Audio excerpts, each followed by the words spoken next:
While we continue to reset the stage here, just to give you a little bit of information about the band, I operate some of the business side of the band. We are an all-volunteer organization. All the people do volunteer their time and their talent for the organization. We've been playing in the community for 26 years now. And the reason the band was started years ago, our mission has been to create an ensemble, a concert band for people just like you that have maybe played instruments in high school or played instruments in college, dropped them for a while, and wanted to play again. So this band was organized for that reason, and I'm a perfect example of that. Before I joined the band, I put my horn up in the attic and left it there for a while. I just wasn't playing as much anymore, so this gave me the incentive to start playing again. The other reason is to create live concert band music for the residents of Henry County, and we've extended that to several other counties. We've played in Findlay, Fostoria, Bryan, in Waterville, Toledo, as a part of their summer concert series. So we kind of are ambassadors of our area. So that's why the band's been created. We are a volunteer organization, and we do depend upon sponsors for concerts like this. Through the Ohio Arts Council and a grant received from them, we are able to put this on along with our major sponsors, the River City Riders and the Henry County Community Foundation. Also, we appreciate many of the organizations, veterans organizations, that we play for throughout the year. Usually give us a donation, and that again helps us buy music, buy equipment, and put on concerts such as these. The other part of what we try to do is try to sponsor an ensemble from Northwest Ohio. A lot of times you don't realize what you have in your own backyard, and there's a lot of great musical groups that come out of Northwest Ohio, and the Tower Brass is no exception to that. So we like to bring a group in like that so that the residents and our patrons can hear that, but also our band members can hear what a top-notch ensemble sounds like. So I think we're just about set up, and I'll turn it back over to our director, Jim George.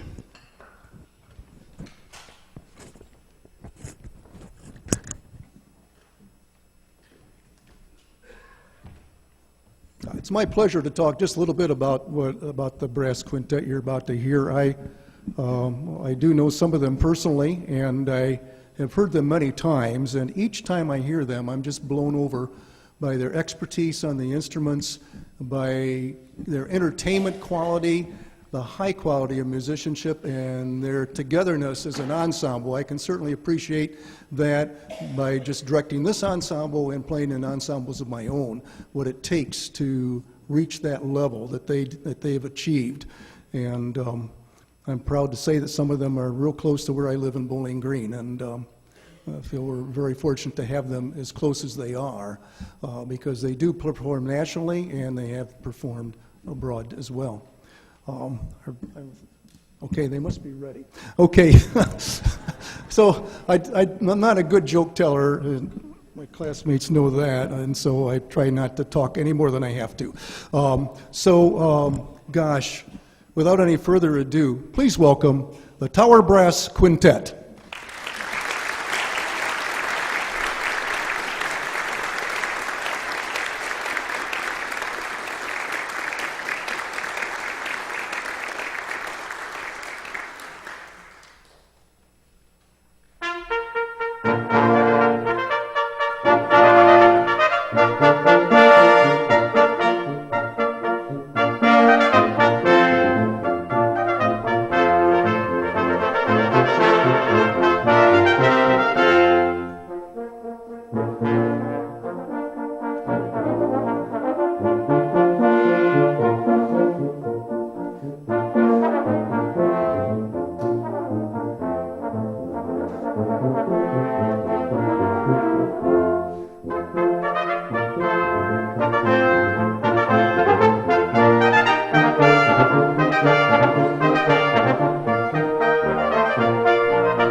Thanks so much. We're really delighted to be here with you tonight, and what a great crowd, and kind of a tough act to follow.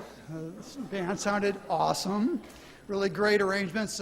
Again, just really appreciate the chance to be here. That was the Rejoicing from Handel's Water Music Suite, and a piece that we have been performing for a couple years now, and one we really enjoy doing.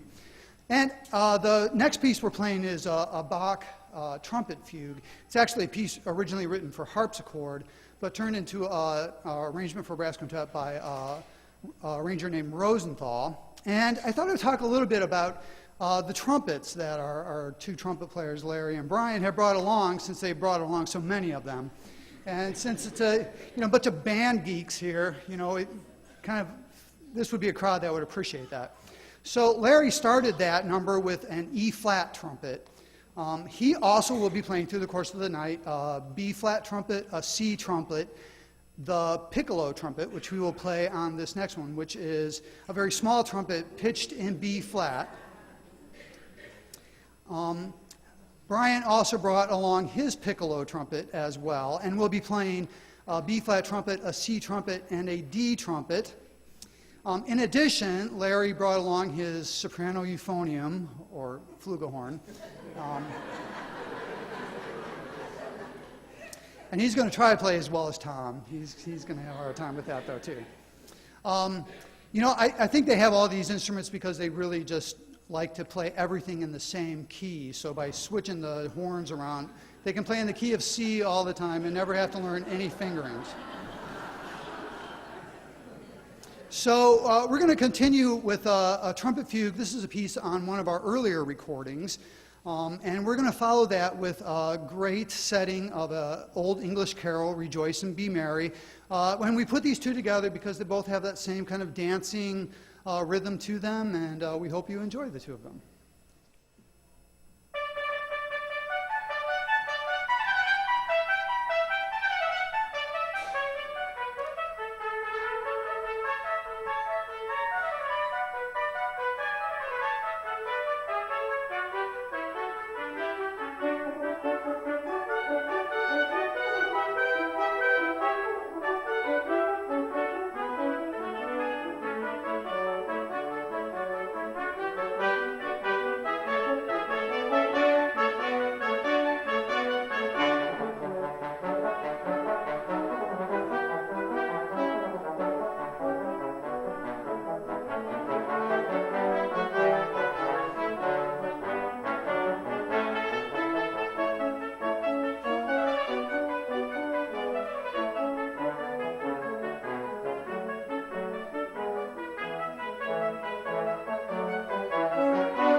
I had to catch my breath a little bit after that. I feel like I just ran a triathlon. All right, so next we're going to play three carols of old, and old because they date back from anywhere from the 12th to probably the 17th century. We have one from Ireland, one from France, and one from England. The first one is the Wexford Carol, which I'm not sure if it's one that you're familiar with, but it's really a very, very beautiful carol. And if you ever have a chance to look at the words for this carol, it's really some beautiful language concerning the Nativity. And this arrangement was actually done by a friend, colleague of mine, Bill Hoyt, who is the professor of horn at the University of Akron. He plays in the Cleveland Pops Orchestra with me. And so he did this beautiful arrangement of the Wexford Carol. And then we will do Patapan, which I'm sure is one you're all familiar with, a French carol. Also concerns the Nativity. Patapan is one of the drummers, one of the shepherd drummers. And then we go to the Gloucestershire Carol, which is from England. And this one is far from anything about the Nativity or Jesus or anything. This is more of a very much a secular song. It has to do with the probably the harvest, a harvest festival or something. It talks about, our bread it is white and our ale it is brown. So I think that there's probably not any real religious connection there, but also a great, but it makes a nice member of this set. So we'll do the Wexford Carol, Patapan, and the Gloucestershire Carol. Gloucestershire Wassail, sorry.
being on this podium.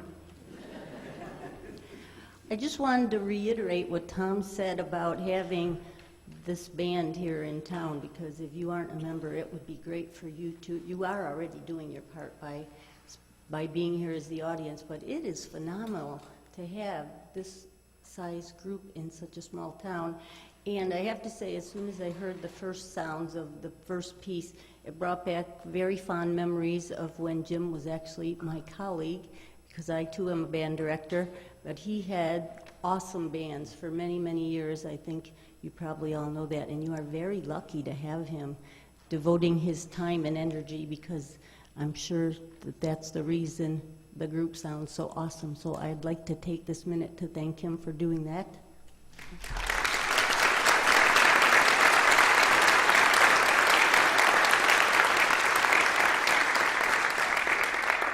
And I'm sure that all of you are practicing that are in the band, because I know he makes you do that. You probably have to even fill in practice cards just to... So, guess what? 19 more shopping days till Christmas. Who has it done?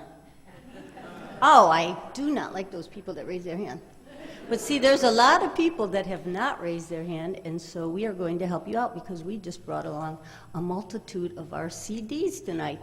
And you could have it be like your one-stop shopping center right here in Napoleon. So please see us afterwards if you're interested. We happen to have 2 Christmas CDs, and a couple of the pieces we've played tonight are on our most recent one, which is called Snowed In Again, because our very first LP, hard to believe, I know, when you look at us that we're that old. Our first LP was called Snowed In. So anyway, we'd love to share some of our music with us. And we're playing tomorrow night in Bowling Green. So if you want to hear some more Christmas music, come on down, Trinity United Methodist Church at 7 o'clock.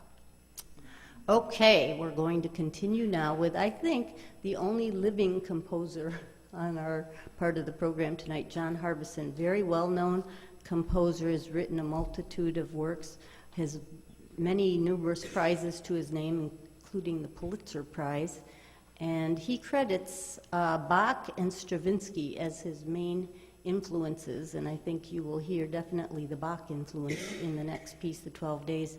There's a little fugue within it, so we hope you like this little fantasy on 12 Days of Christmas.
thanks. We'd like to change the pace a little bit, and we'll play a medley of some pop Christmas songs. Much of the music of the season comes to us as popular music, and 3 songs that make up this medley would definitely qualify.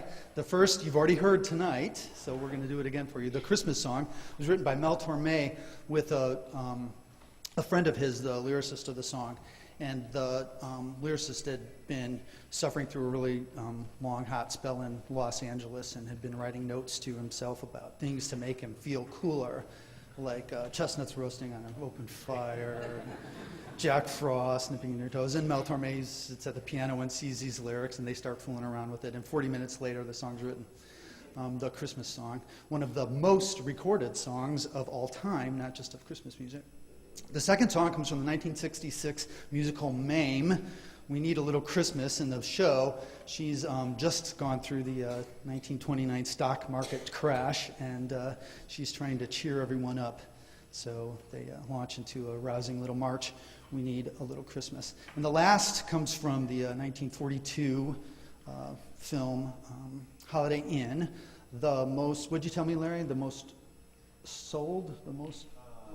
The best-selling single piece of music of all time, not just of Christmas music, but all time, White Christmas, recorded originally by Bing Crosby. So we'll finish the set with that. We have a little surprise for you after that, as well, another familiar song from another pop idol.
we have one more.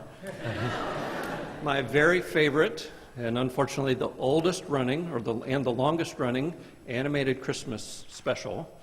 That we have an arrangement of a tune from that. It's based on a 1939 poem. It was first aired in 1964, and you'll have to guess what it is.